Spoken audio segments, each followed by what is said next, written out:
He stood in the middle of the courtroom and declared that he would take half of my assets, including the villa my grandfather left me. The entire room erupted in a chorus of whispers. I sat motionless, my hand gripping my handbag, feeling a surge of hot blood rush through me. In front of me, Brian, the man who once held me every morning, who once promised to protect me for the rest of my life, was now wearing an expensive suit that I had paid for myself, a smirk of arrogant victory on his face, as if he had already reached the pinnacle of his glory. Before I reveal everything, make sure you hit subscribe and turn on notifications, because what happened next will leave you speechless. People often say that marriage is built on love and trust. I used to believe that until the man I trusted most turned it into a weapon against me. I used to believe that too. I once thought I was lucky to have met Brian at the darkest point of my life. After so many years of working relentlessly, all I wanted was to find a true companion. But what I received was not love, but the coldest form of betrayal. On that day, in front of the judge, reporters, and dozens of curious onlookers, Brian deliberately tried to humiliate me. He was no longer the man who used to gently brew coffee for me every morning, no longer the man who used to hold my hand and walk with me on the bridge in the summer. All that was left in front of me was a predator who believed he had cornered his prey and was about to devour it whole. I had seen many women crumble during divorce proceedings, crying, begging, or passively accepting their losses. Brian probably thought I would be the same. He was used to me backing down, used to my gentle nature, used to my silence whenever he went on a spending spree. But this time, he was wrong. Because the handbag I clutched that day did not just contain a few ordinary papers. It held the most powerful legal weapon of all, the prenuptial agreement that he himself had signed, without a moment's hesitation, when he was still intoxicated by the illusion that money didn't matter. And today, that very piece of paper would shatter his dream of a new life, right in front of everyone's eyes. I took a deep breath, looked straight at the judge, and prepared to speak. It was time for the truth to be revealed, and it was time for the betrayer to receive his bitter sentence. Your Honor, my client is entitled to half of the marital assets, including the $3 million inheritance Mrs. Anderson received during the marriage. The opposing lawyer's voice echoed, sharp as a blade, cutting straight into my self-respect. In that moment, the silence in the courtroom grew so thick it felt like the walls themselves were waiting for my answer. I heard the creak of wooden chairs as some spectators leaned forward, as if watching a tense play. The reporters in the back row scribbled furiously, a few even glancing at me with curious eyes. I could almost hear their thoughts. This is going to be a massive asset split. The cunning husband is about to change his life. The wealthy wife is about to lose half of everything. These speculations filled the air, making the already stifling room even heavier. Brian was different. He sat with his arms crossed, leaning back in his chair, his blue eyes gleaming with triumph. He turned to look at me, a half smile on his face, as if to say, "See? I've already won." The courtroom lights shone on his polished face, making me feel like I was facing a complete stranger. In that moment, I felt both anger and pain. Anger because he had the audacity to demand what had never belonged to him. Pain because the man who once made my heart flutter was now openly taking the opposing side, determined to strip away every last bit of my and my family's hard-earned assets. I lowered my head and took a deep breath. A tidal wave of emotion surged within me, but on the outside, I tried to remain calm. I knew that a rash move would only give Brian more leverage. I had to let him believe that everything was still within his control.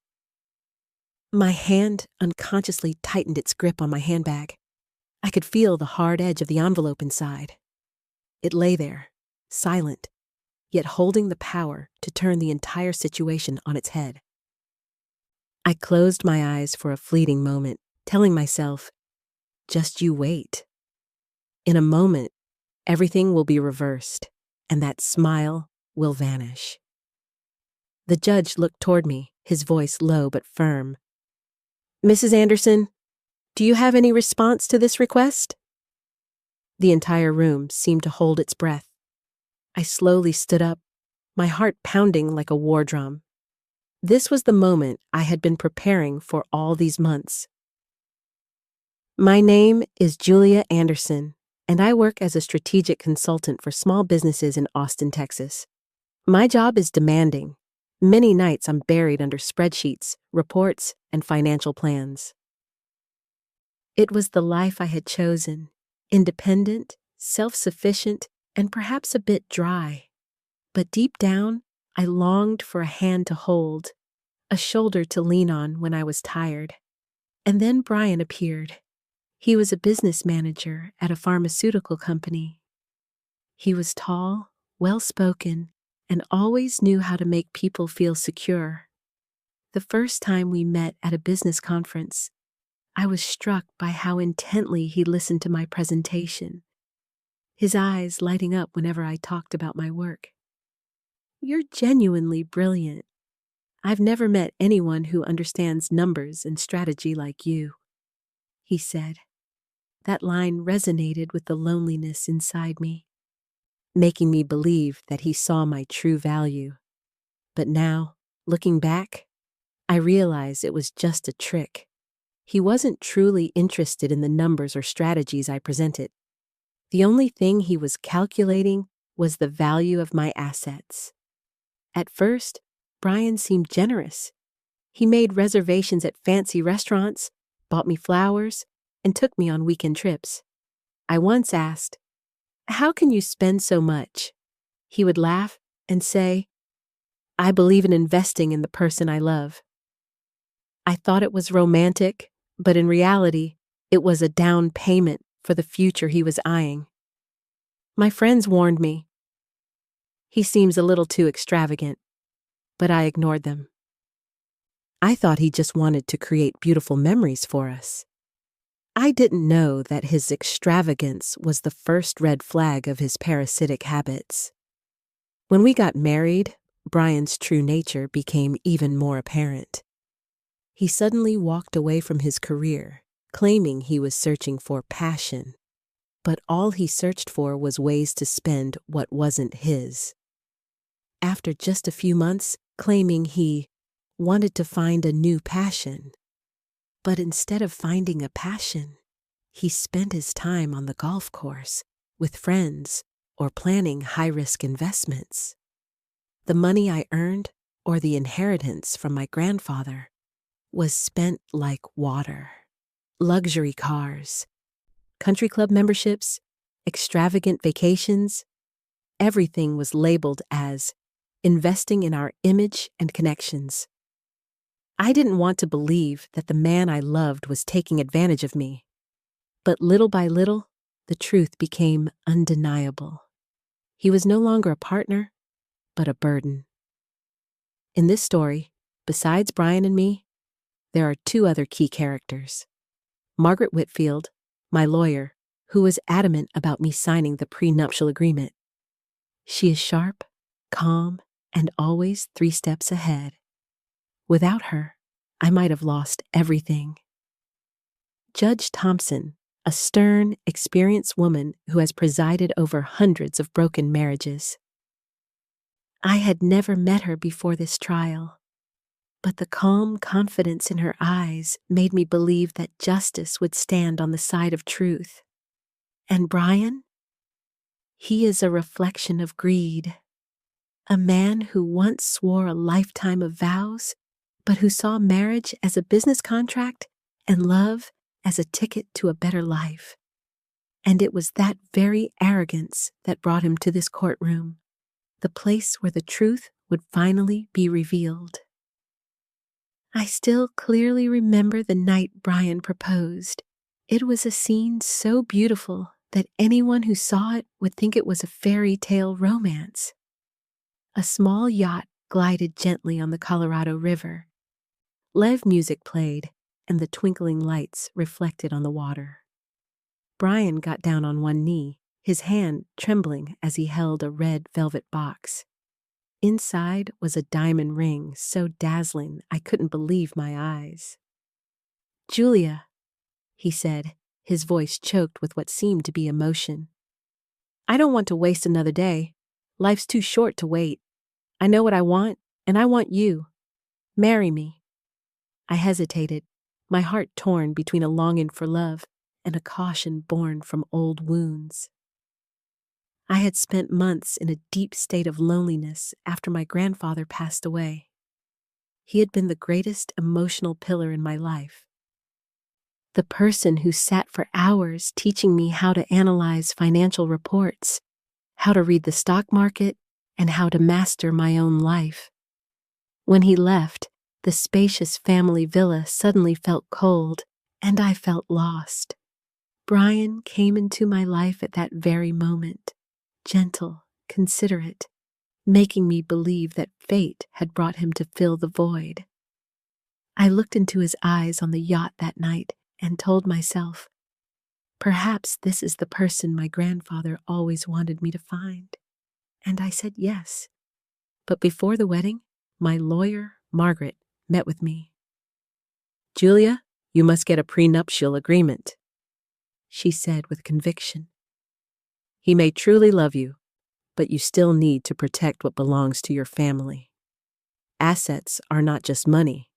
They are the history and blood, sweat, and tears your grandparents built." I was hesitant, feeling that bringing it up would be so unromantic. I was afraid Brian would think I didn't trust him. But when I timidly brought it up, Brian laughed heartily. "My goodness, Julia, you worry too much. I don't care about your money. If a prenup makes you feel better, just give it to me, and I'll sign right now." And he signed, without reading it carefully, even joking. Love doesn't need legal clauses. In that moment, I felt relieved. I thought I had found a generous, selfless man.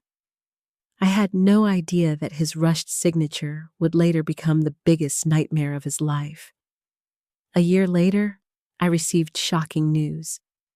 My grandfather had left me his entire estate. Not just the villa I grew up in, but also a massive investment portfolio and a $3 million family trust. I teared up as I read the will. To me, it wasn't just money. It was his love, a legacy he wanted me to continue protecting. When I told Brian the news, his reaction made me uneasy, though I wouldn't admit it at the time.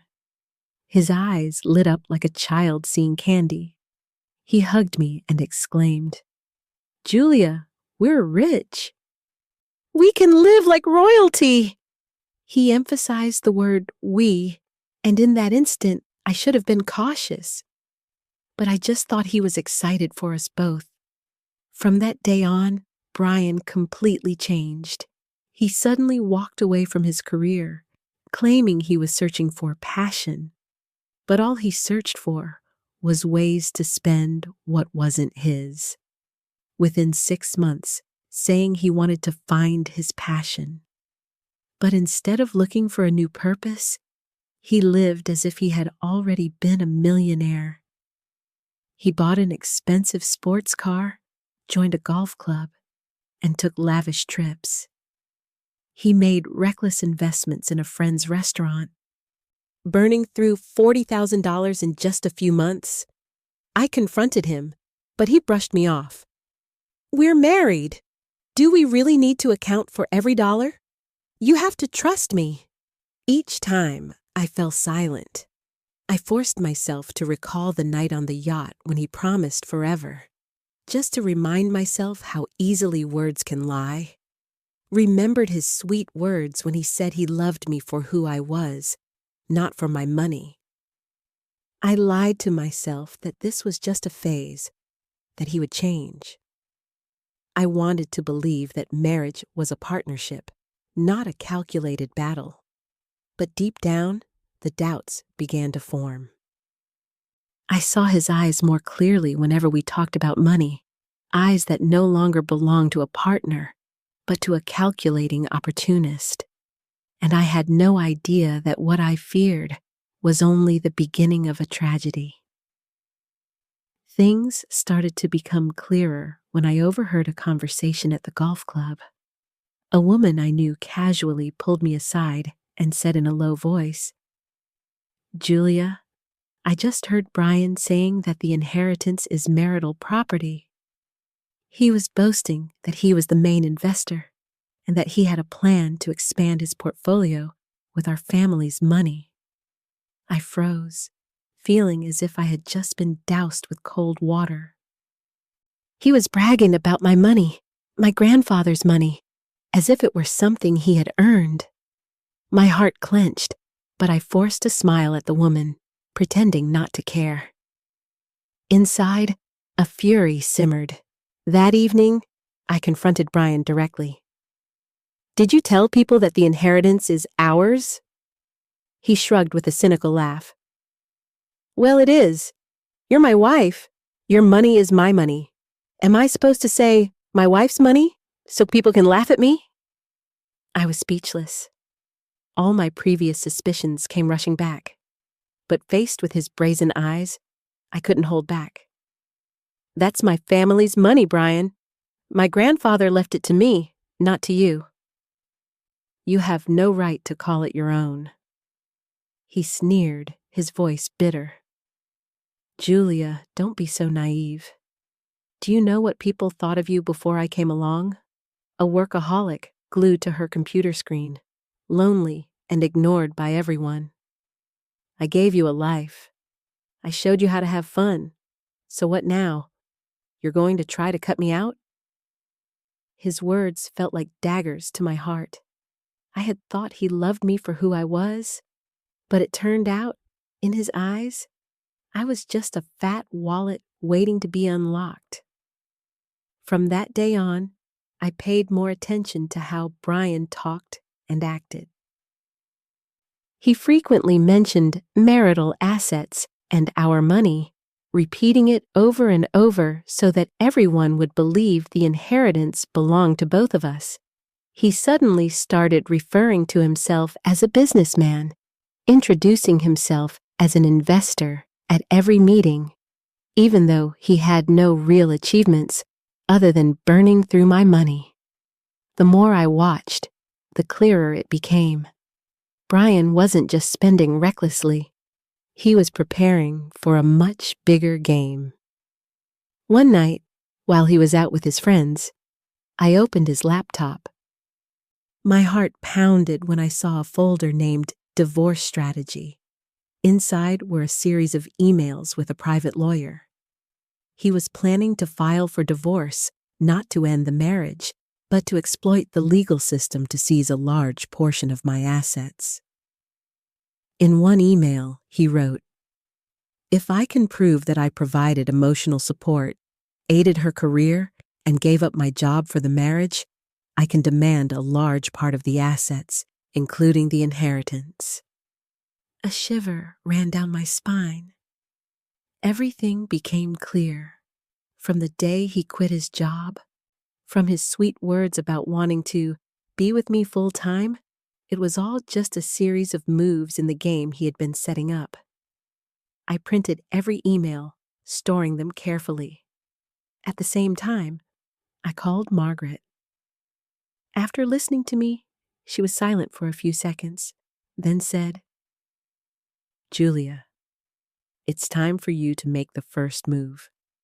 If you delay, he will control the narrative and make you look like the guilty party. But don't worry, you have the prenuptial agreement, and that is your shield. I sat there stunned, tears streaming uncontrollably. I felt both foolish and deeply betrayed. The trips, the surprise kisses, the mornings he made me coffee. It had all been a performance to catch me off guard. I had thought I found a man who was genuine. It turned out I was just a target in his get-rich-quick scheme. In the following days, conflicts erupted constantly. I no longer stayed silent.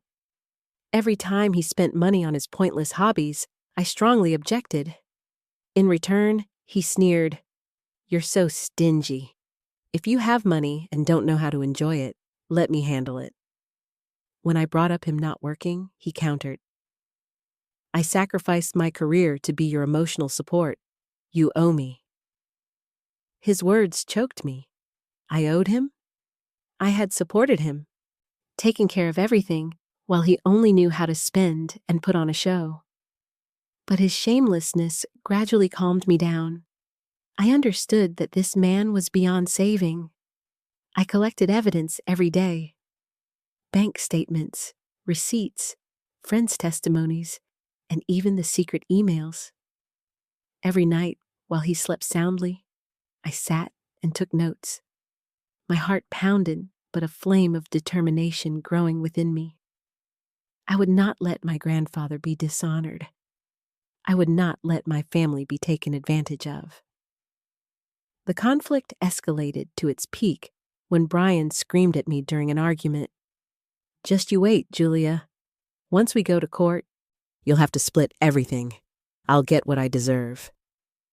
I looked straight into his eyes, and for the first time, I no longer saw love, nor did I feel fear.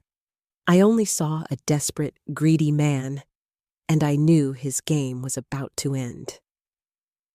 The day I officially filed for divorce, Brian was so shocked he thought I was joking. "Julia, what the hell are you doing? I'm the one who was going to file. You think you can get ahead of me?" he yelled, his face red, his hands trembling. I stood still in the living room, looking straight into his eyes. "Yes, I filed. And you will have to answer in court for what you've done." He burst out laughing, the sound echoing through the large house. "You think you can beat me? Julia, you're so naive. I've prepared everything. You think you're smart, but you're just a pawn in my plan. When we go to court, everyone will see me as the devoted husband who gave up his career for you, and you're just the cold, stingy wife. I'll get half, maybe even more." Hearing those words, my heart felt like it was being squeezed, but I didn't let my emotions show. I remembered Margaret's advice. Don't let him know what you have. Stay calm. The quieter you are, the more confident he'll become, and when the time comes, your blow will be twice as powerful. For the first few weeks, I remained silent. I let Brian think he was in control. He bragged to his friends that he was about to make a big move. I heard from a few acquaintances. "Brian said after the divorce, he's going to start his own company, living off half of your assets." Each time, it hurt, but at the same time, I saw his blind arrogance more clearly. One evening, I sat with Margaret in her office, surrounded by stacks of files. She handed me a pale yellow sealed envelope with only one word written on the cover: prenup. "This is the key," Margaret said, her voice firm. "He has no idea you still have the prenuptial agreement. This document protects all of your inheritance, everything you owned before the marriage. Not only are you safe, but you can also prove he took advantage of you. When the time is right, you will present this, and believe me, he will fall right on the spot." I held the envelope, my hand trembling. Memories rushed back. The day I gave the papers to Brian, he laughed and signed them right away without bothering to read them. Back then, I felt relieved. Now, it was proof of his carelessness and greed. In a moment of intense confrontation, I revealed a small hint. When Brian once again bragged about the asset split, I looked at him, and with a sarcastic smile, I said, I leaned closer, voice like ice. Brian, do you even remember every document you ever signed with me? Are you sure you know all the papers you've signed? He froze, a flicker of doubt in his eyes. What are you talking about? I shrugged, intentionally evasive. You're so smart. Figure it out yourself. He stared at me, but then laughed loudly, trying to appear confident. He smirked, voice tight with arrogance. You think a few papers can scare me, Julia? I already own the ending to this story. I have everything in my hands already. But I saw it. In that split second, his absolute confidence wavered. And I knew, with just a little more time, if he acted arrogantly in court one more time, I would present that envelope. And when I did, the game would be completely over. From the moment I decided to file for divorce, I knew I couldn't just rely on the prenuptial agreement. Brian was the type of man who would fight to the very last second, clinging to any loophole he could find. Margaret had warned me, he will try to prove you commingled your inherited assets with marital spending. If he has proof, that agreement could be weakened. We have to be absolutely certain. Her words made me both anxious and determined. I dove into preparation like a soldier heading into battle. I rummaged through every document, opened every bank statement, and read every line of every transaction. There were nights I sat alone in my office, the yellow lamplight shining on stacks of papers, my eyes aching from scrutinizing every number. I took careful notes, categorizing each expense. My salary for living costs, the inheritance account still untouched. Every time I found a small piece of evidence reinforcing that I kept my assets separate, I felt a slight sense of relief, but also fury because Brian had never taken responsibility for a single dollar. Once, I discovered a charge for a vacation Brian had booked using a joint credit card. He had casually told me to pay him back later, making it look like I was using my inheritance for those luxury trips. I immediately called Margaret, my voice trembling. Could this be a disadvantage? She calmly replied, No, as long as you can prove the money came from your salary. Keep your pay stubs, tax returns, everything. Don't let him turn his spending habits into evidence against you. I breathed a sigh of relief, but inside, I was so choked with anger, my hands shook. Besides paperwork, I needed witnesses. I thought of Emily, my best friend from college, who had gone on a trip with us. When I called her, Emily's voice was tinged with anger. I remember it clearly, Julia. In Cancun, right after you left the dinner table, Brian turned to his friends and said, We don't have to worry anymore. Julia's grandfather took care of everything. I wanted to scream right then and there. I sat there in silence, feeling both ashamed and hurt. Emily promised she would testify if needed. I also reached out to a few acquaintances at the golf club, where Brian often boasted. One older friend was blunt.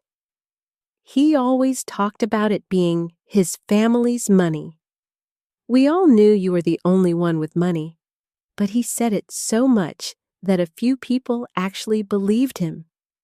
Hearing those words made it so clear. Brian had been preparing public opinion for his act for a long time. While I was meticulously gathering evidence, Brian continued to live in his illusion of victory. He strolled around the city, bragging that after the divorce, he was going to start his own company. I happened to overhear from an acquaintance that Brian had even discussed buying a new apartment, despite not having a penny to his name. I felt both furious and contemptuous. He was so blind, he didn't see he was walking straight into a trap. Margaret wasn't just concerned with the paperwork. She also prepared me with psychological tactics. He will get furious in court, Julia. Someone like Brian can't stand being exposed.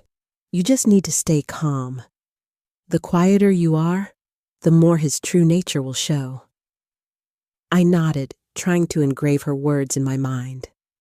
I practiced standing in front of the mirror, saying simple sentences, so that when the judge asked me, my voice wouldn't tremble. I learned to look straight ahead, not to avoid eye contact, so that no one would think I was weak. Once, I decided to test Brian. During dinner, he was bragging again about how he would soon get what he deserved. I smiled, my voice gentle. Are you sure you're aware of all the documents you've signed? He paused for a moment, then burst out laughing. Julia, are you trying to threaten me? I have everything in my hands. But I saw the flicker of unease in his eyes. It was the first crack in the wall of arrogance he had built. In the final days before the trial, I lived in two parallel worlds. By day, I worked, maintained a normal appearance, and endured Brian's triumphant gaze. By night, Margaret and I sat together, reviewing every piece of evidence and arranging our strategy. The envelope containing the prenuptial agreement was safely tucked away in my safe, like a trump card waiting to be played. I knew that when it appeared, everything would change. But most of all, I clearly felt one thing. I was no longer the fragile woman I once was. The sleepless nights, the tears shed while reading those emails of betrayal, the anger I felt when I heard him boast, all of it had forged me into a different person. I was not just preparing for a legal battle, but for my own liberation. And when I walked into that courtroom, I was ready. The day of the trial felt like walking into an arena. I woke up early, put on a simple navy blue dress, tied my hair neatly, and reminded myself, this is not about fear anymore. This is about truth. Brian arrived like a peacock strutting across the courtroom. He wore a sharp gray suit, a red tie, and the smug grin of a man who believed victory was already his. He shook hands with his lawyer, waved at a few acquaintances in the back, and then fixed his eyes on me. That smirk, half pity, half triumph, was meant to crush me. Instead, it fueled me. The proceedings began. Brian's lawyer launched into a speech worthy of a stage play. He painted Brian as a devoted husband who had sacrificed his career to support me, who had given up his ambitions so I could succeed. He called him a man of integrity who stood by his wife while she built her empire. The implication was clear. Brian had earned the right to half of everything, including my grandfather's inheritance. I sat still, hands folded, my heartbeat quick but steady. I let them perform. I let the lie grow taller and taller, because the higher it climbed, the harder it would fall. Then Brian stood to speak. He clasped his hands dramatically and lowered his voice to a near whisper, as if overcome with emotion. Your Honor, I never cared about the money. I cared about Julia. I left my job so I could be by her side. I gave her companionship when she had none. I made her life whole. All I ask today is fairness, half of what we built together. For a moment, the room was silent. I caught a few nods from the gallery. His performance was convincing, too convincing. He looked like the perfect martyr husband. But I knew the truth, and so did my lawyer. The judge turned to me. "Mrs. Anderson, do you have a response?" This was it, my moment. I rose slowly, my legs steady, my voice calm but sharp. "Yes, Your Honor. I believe the court needs to see this." I reached into my handbag and pulled out the envelope. The entire room froze. The gallery leaned forward. Reporters lifted their pens. Even Brian's lawyer stiffened. The bailiff carried the envelope to the judge, who broke the seal and began to read. Brian's face drained of color. He leaned forward, his eyes wide. "Julia, what is that?" No one answered him. The only sound was the soft rustle of pages as Judge Thompson flipped through the document. And then I dropped the words that cracked the silence. "It's our prenuptial agreement." The courtroom erupted in whispers. Reporters scribbled furiously.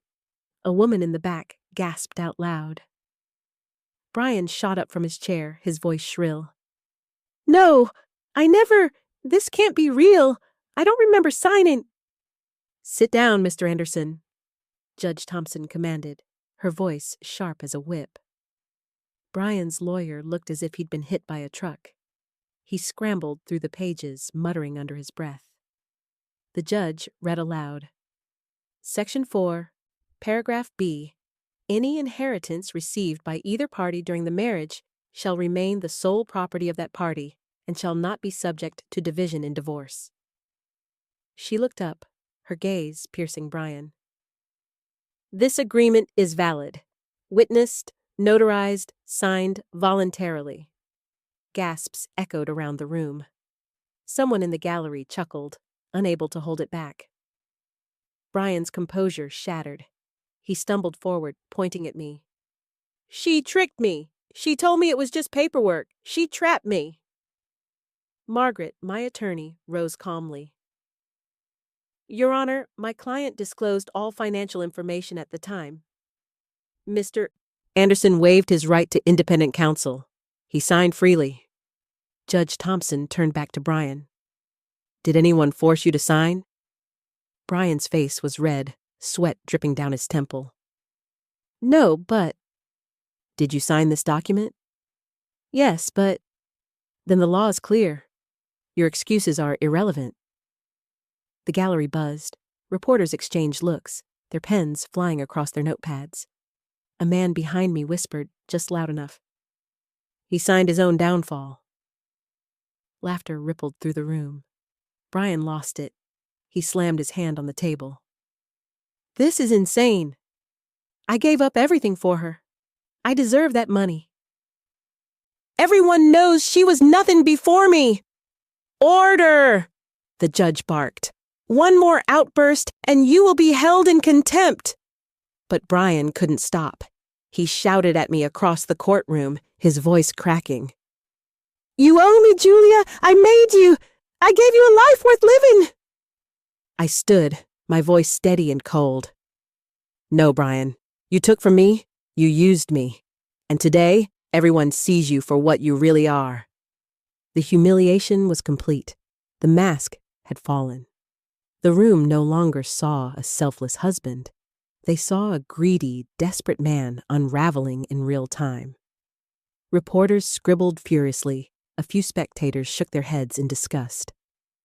Someone in the gallery muttered, "Gold digger exposed." Judge Thompson slammed the gavel. "Enough. This prenuptial agreement is binding. Mr. Anderson is entitled to nothing. Zero. Furthermore, debts incurred under his name remain his sole responsibility." Brian staggered, as though the words were physical blows. His lawyer buried his face in his hands. And what happened next? I swear, made the entire courtroom gasp. Margaret handed over another folder filled with statements and bills. Judge Thompson flipped through them, then announced, "Mr. Anderson is personally responsible for $95,000 in debt accumulated during the marriage. The gallery burst into murmurs. A reporter laughed under her breath. Brian swayed in place, his dream of millions dissolving into the reality of crushing debt. He had walked into court believing he would walk out a rich man. Instead, he walked out stripped bare. No money, no assets, nothing but shame and debt clinging to his name. And I walked out free. The courtroom was electric. People leaned forward in their seats, pens scratching, cameras flashing. Judge Thompson set down the prenup, removed her glasses, and fixed Brian with a stare that could cut glass. "Mr. Anderson," she said, voice ringing through the chamber. "This prenuptial agreement is valid, comprehensive, and binding. You are entitled to nothing. Zero." The word zero cracked across the room like thunder. Gasps erupted. Someone in the back snorted with laughter. Brian's face collapsed, his jaw slack, his eyes darting wildly like a cornered animal. He shook his head violently. No, this can't be right. 5 years of marriage has to count for something." Judge Thompson didn't flinch. She opened the second folder Margaret had provided and read aloud. "Furthermore, documentation shows that Mr. Anderson incurred significant personal debt during the marriage. Credit cards, vehicle loans, failed investments, club memberships, totaling $95,000. These debts remain his sole responsibility." The gallery broke into murmurs. One reporter nearly fell off her chair trying to get every word down. Brian staggered to his feet, his voice cracking. "That's impossible. Those expenses were for us. Vacations, dinners, image. Julia enjoyed them too." Margaret rose smoothly. "Your Honor, bank records prove all household expenses were paid from my client's salary. Mr. Anderson's debts are entirely personal indulgences." The judge slammed her gavel. "Objection overruled. These debts stand." And what happened next, I swear, made the room erupt. Brian turned, wild-eyed, and pointed straight at me. "She tricked me! She trapped me in this marriage just to humiliate me like this! She used me!" Laughter broke out in the gallery. Reporters scribbled faster. A man behind me muttered, "Unbelievable!" Judge Thompson's voice sliced through the noise. "Mr. Anderson, control yourself. If you continue, I will hold you in contempt." But Brian was unraveling. His hands shook, his voice pitched higher. "I gave her everything. Without me, she'd still be a lonely, pathetic workaholic. I deserve this money." I stood calmly, looked him dead in the eye, and said, "No, Brian. You don't deserve my grandfather's money. You don't deserve my love. And today, you don't even deserve my silence." The room gasped. Reporters' pens flew across paper. A woman in the front row clapped a hand over her mouth, eyes wide. Brian froze, his chest heaving. The humiliation was complete. The golden boy, the charming husband, was now nothing more than a desperate man stripped bare in front of everyone. Judge Thompson raised her gavel one last time. "This court grants Mrs. Anderson's petition for divorce. No assets shall be transferred. All debts remain with the party who incurred them. Court is adjourned." Bang! The sound echoed like the final nail in Brian's coffin. The gallery erupted, whispers, laughter, even a few chuckles of disbelief. One reporter whispered to another, "From millionaire to bankrupt in 30 minutes. Brian slumped back into his chair, his face pale, eyes glassy. His lawyer stuffed papers into his briefcase, clearly eager to escape the disaster. As I gathered my belongings, I felt the weight lift from my shoulders. For the first time in years, I could breathe. I turned to leave, but behind me I heard Brian's broken voice. "Julia, Wait, this isn't over. We need to talk. I stopped, glanced back once, and said the words that had been burning inside me for months. Brian, it was over the moment you chose greed over love. The reporters caught it. Pens scratched, cameras flashed, and I walked out of that courtroom free. He had come in expecting millions.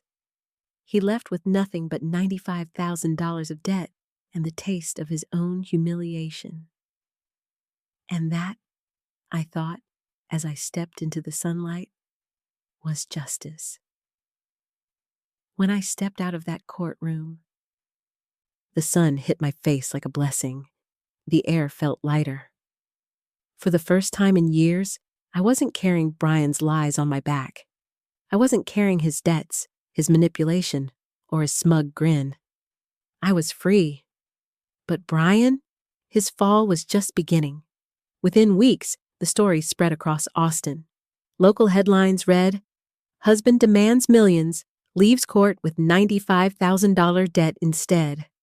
Reporters replayed the courtroom drama like it was a soap opera. They quoted my words.